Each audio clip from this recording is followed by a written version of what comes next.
écoute.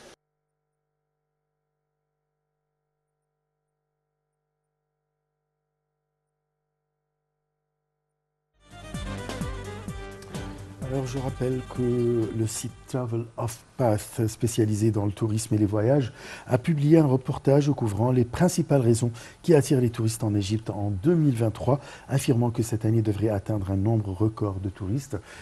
Pour parler de ce sujet, nous avons le plaisir d'accueillir au bout du fil M. Simon Saïr. Bonjour. Bonjour.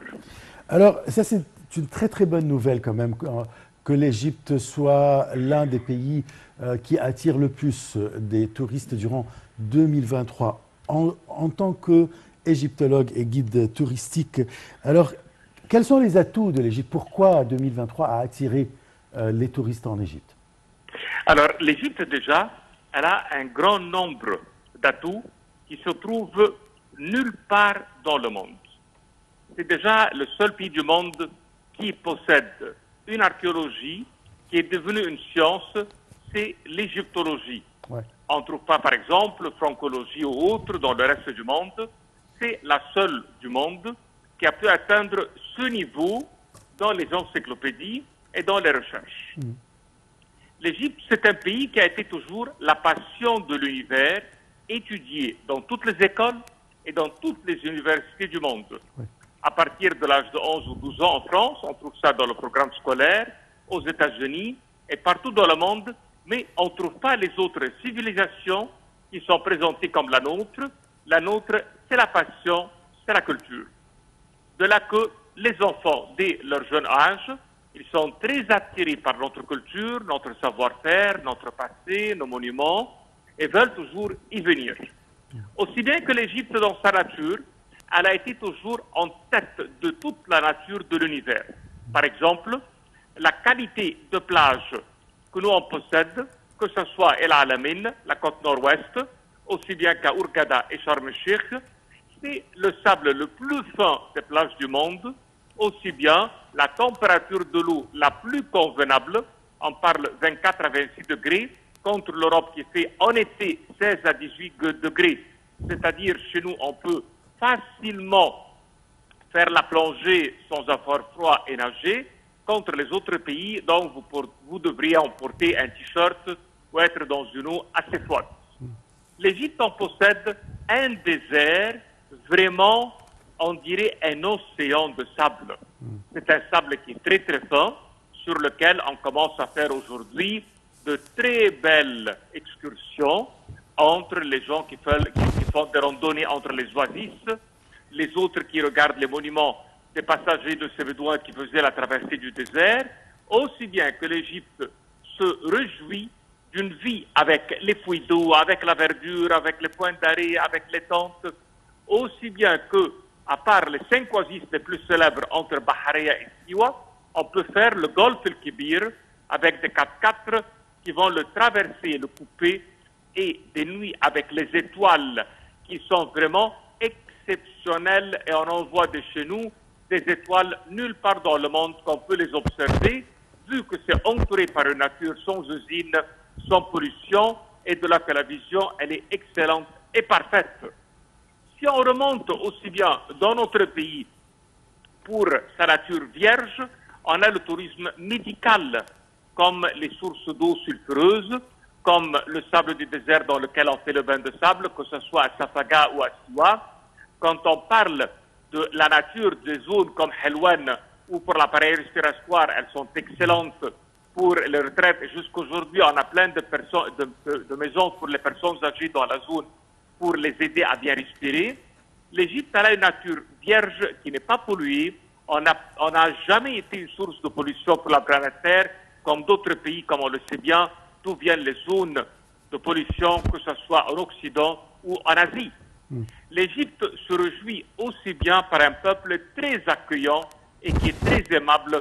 Vous en trouvez chez nous vraiment une habitation, une coopération, et les gens qui veulent faire de tout pour l'aimabilité du tourisme.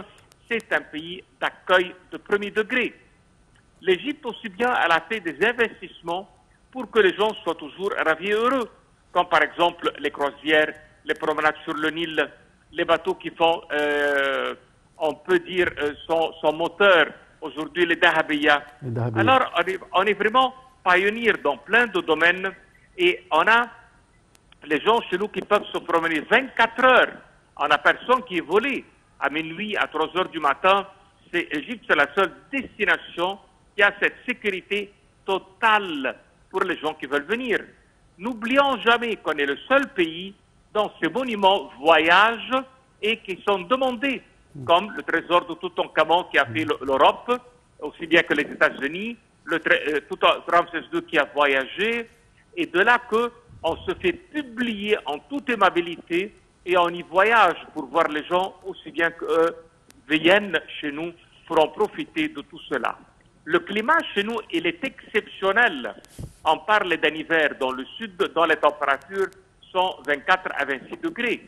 On parle des températures en été sur la côte nord-ouest qui sont équivalentes. Ça veut dire à tout moment, vous pouvez venir chez nous. On est le seul pays où les gens peuvent venir pour passer 2-3 mois d'été. Tous les gens du Golfe envoient leur famille pour résider chez nous pour toute la saison d'été. Vraiment un pays dans lequel vous vous sentez bien, vous mangez bien, il y a de quoi avoir, il y a des activités. Et de plus en plus, l'État est en train d'améliorer. Même le tourisme religieux, nous on le possède. On possède un tourisme religieux pour les Juifs, sur les pas de Moïse, comme la zone du Vieux-Caire. On possède un tourisme pour les chrétiens, pour les pèlerins qui veulent être sur les pas du Christ et le voyage de la Sainte Famille. On possède un tourisme pour les musulmans. Au Caire, on a plus que 642 monuments historiques islamiques de premier degré. À Rachid, vous en avez 400, à part tout le reste du pays.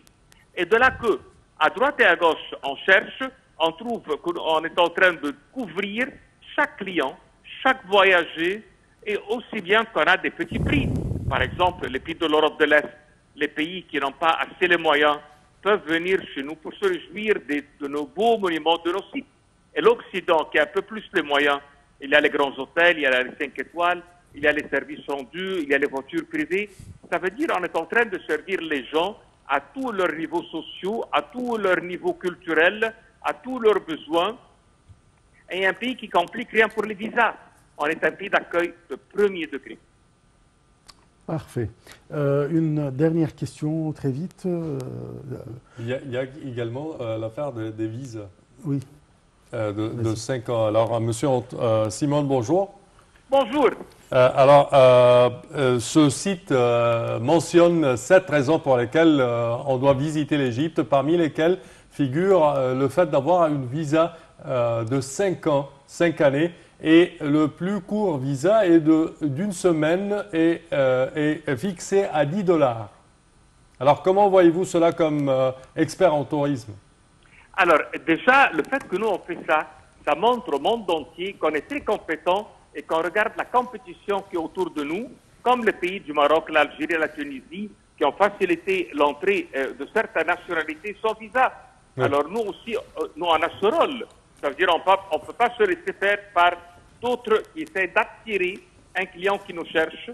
Et de là que l'Égypte a facilité le sujet. En plus que l'Égypte a un système de sécurité excellent qui confirme aux gens qui viennent que vraiment, on est le pays où ils peuvent passer plusieurs saisons de vacances. Oui. Dans les autres pays, ce n'est pas le cas, parce qu'on ne sait jamais qu'est-ce qui se passe d'une année à une autre. Mais chez nous, ce n'est pas le cas. C'est un pays pour lequel, quand on y vient avec un visa de 5 ans, ça veut dire qu'on ne fait pas la ligne pour tamponner le passeport comme ceux qui doivent aller chercher leur visa, chercher à l'ambassade ou à la banque ou autre. Mais chez nous, non. Vous pouvez trouver des gens qui font des va-et-vient vu qu'ils ont un multiple visa et ça leur permet même de louer des appartements comme à Luxor, à Assouan, à Hurghada, à Dahab, à Nouéba. Ils louent. Ils disent par exemple, nous on va louer pour un an et on va faire des va-et-vient. Je connais des Égyptiens dans leur famille, par exemple, comme sa femme qui n'est pas égyptienne, et quand ils viennent en Égypte, ils veulent passer chez nous 2-3 fois les vacances durant l'année, comme la saison d'hiver pour faire la croisière, la saison d'été pour faire Hurghada et Sharm el-Sheikh. Avec ce genre de visa, ça leur facilite tout. Sa femme peut venir avec les enfants et lui, il va les suivre une fois qu'il a ses vacances. Oui. Alors, l'idée de faire un multiple visa, elle a facilité aux gens et elle a montré qu'on est très coopérants et que nous, on connaît les conditions des gens qui nécessitent qu'ils ont ce service. Alors c'est vraiment en admiration que j'ai comment l'Égypte elle a pu inclure ce genre de pensée pour l'entrée qui accompagne les services rendus sur les sites touristiques, comme par exemple aujourd'hui on a un service pour payer ses billets d'entrée avec la carte Visa. Beaucoup d'Européens qui ne viennent pas avec du cash, ils viennent avec les cartes, on peut maintenant payer. Alors tout se facilite vraiment et on a un suivi pour tout besoin et on a aujourd'hui des compagnies qui sont en train de faire des statistiques et qui demandent les gens qui ont été de retour qu'est-ce qui a manqué dans votre voyage pour qu'on puisse le résoudre pour le prochain. Et c'est de là que ce genre de visa a été lancé pour réaliser des voyages confortables et de rêve. Monsieur Simon Sayer, au terme de cette édition, je tiens à vous remercier d'avoir été des nôtres. Merci à vous pour vos explications surtout. Je répète que vous êtes guide touristique et expert en tourisme. Chers téléspectateurs, malheureusement, notre temps arrive à bout. Au terme de cette édition, je tiens à vous remercier d'avoir été des nôtres et je tiens également à remercier mon collègue Ashraf. Merci Samer, merci à tout le monde et très très bonne journée. Au revoir.